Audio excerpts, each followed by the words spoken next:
What is up, guys? Thanks for watching another video. I'm gonna jump straight into it, assuming you're here for the title. It's correct. We've got some issues. I don't know, what do you guys expect? You expect me to put a new motor in and not have any issues? I told you this is the way it goes for this car. Satan is in this thing. So here we go. I realized that I did not film an intro, so I'm going to jump back a couple of days. Today is Thursday. I'm gonna jump back to Sunday, where I kind of realized that the car, but obviously I had to do some fault finding. So I'm gonna jump back to there, and then after you guys have seen that, we'll come back to right now and we'll take it from there.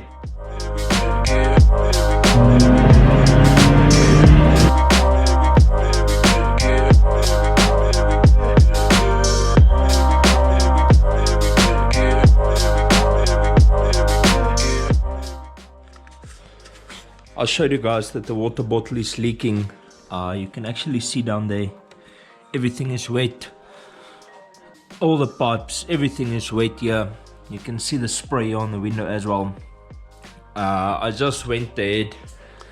It's currently Sunday, but the one shop was open, so I went and bought a new water bottle.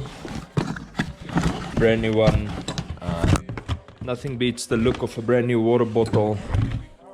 So I'm going to install this now.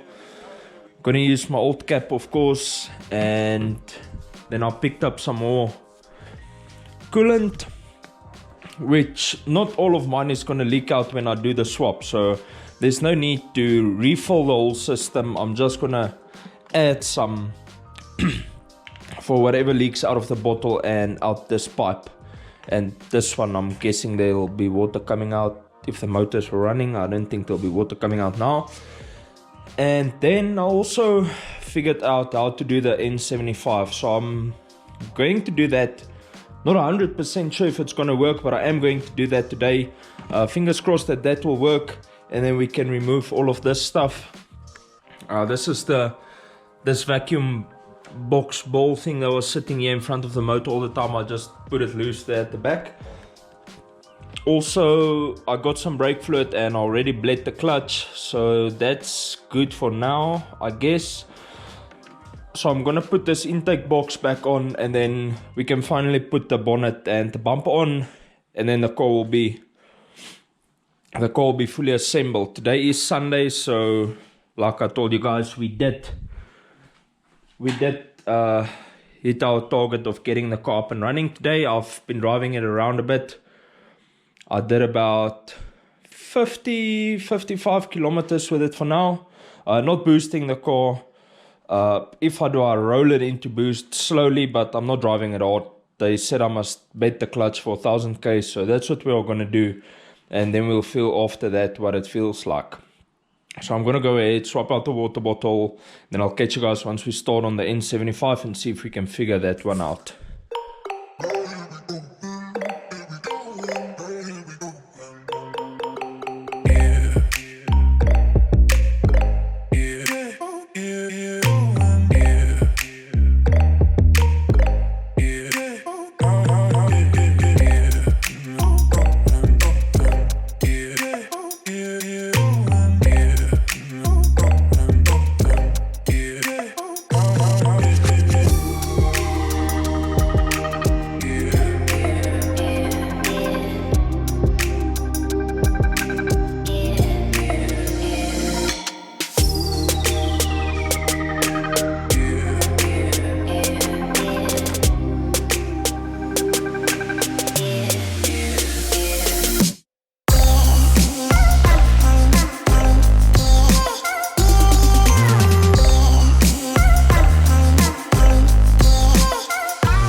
Okay, so the new water bottle is in. No issues with that.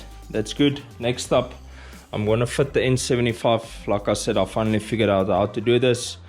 I'm going to do this as a temp wiring, so I can test drive the car and ensure that I've got it correctly.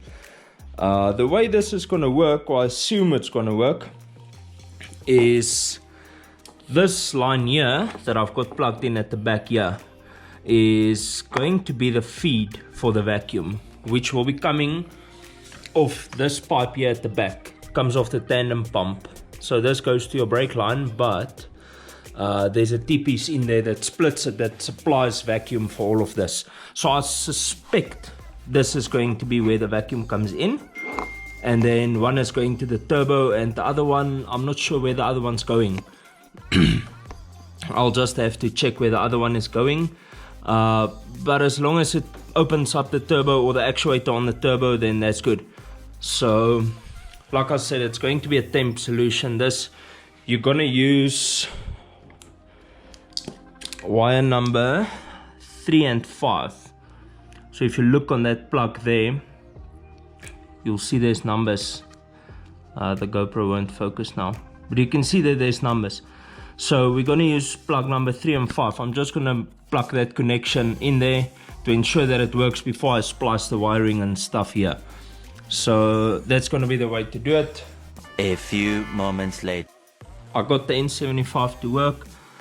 I'm going to sort this wiring out, but basically mine looks like this. Let me just stand like that so you guys can see.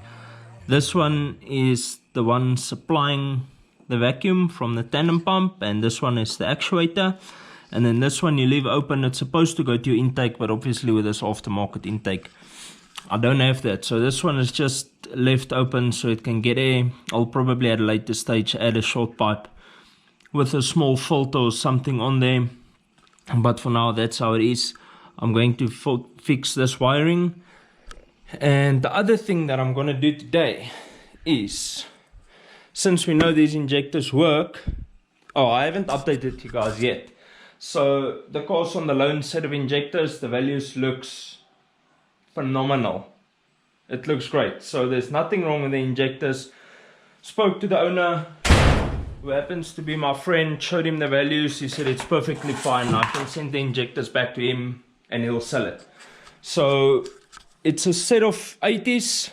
They're all for sale. If anyone is looking for a set, I don't know the price. I can get the price from him. So if anyone is interested in a set of 80s working perfectly fine, you can hit me up and I'll put you in contact with him. But for now, I'm going to put my 120s back in. That's in the old motor. Going to put them in here. Then I know this is my injectors. Everything is working fine. So I'm going to do that now. Fix the wiring on there. And then probably put this intake box back on so we can get all these fuses mounted up, because currently I just have them wrapped up in cloths. Not too big of a fan of this, but I don't want to put everything back together before we test. So yeah, just gonna button up a few small things and then I can go and drive the car again, put some miles on this clutch and motor and all that type of stuff. 5 hours later. Right boys, got the 120s in. Let's see. This will be the first startup. Let's see how it goes.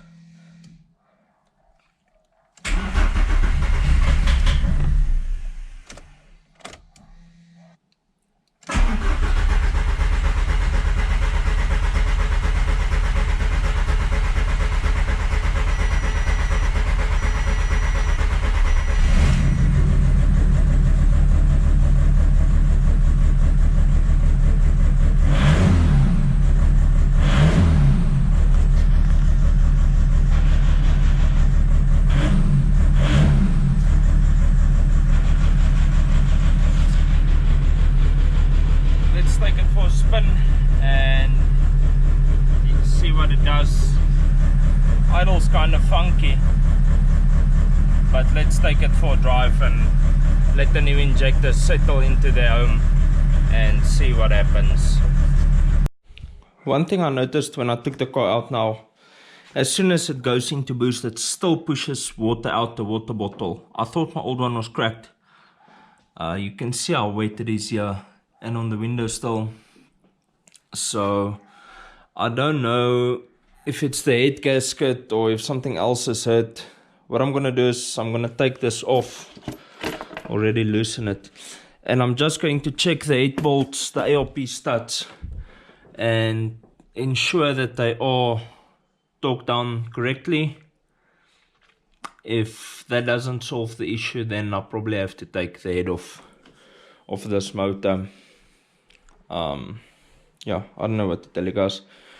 I'm gonna check the 8 bolts and then we'll take it from there. Okay, so I just posted a poll on Instagram. If you guys aren't following me there, go and do so right now. But anyways, I asked if I should split this in two or make one long video. You've still got about 20 minutes left to vote, but so far it's leaning very much towards 2 videos. So I'm gonna abruptly end this video here. I'll see you guys in the next one. Peace out and reflect your passion. So this happened on Sunday. I tried to drive the car on Monday and then it started sounding like it's misfiring and nothing was happy. So I decided to park the car off.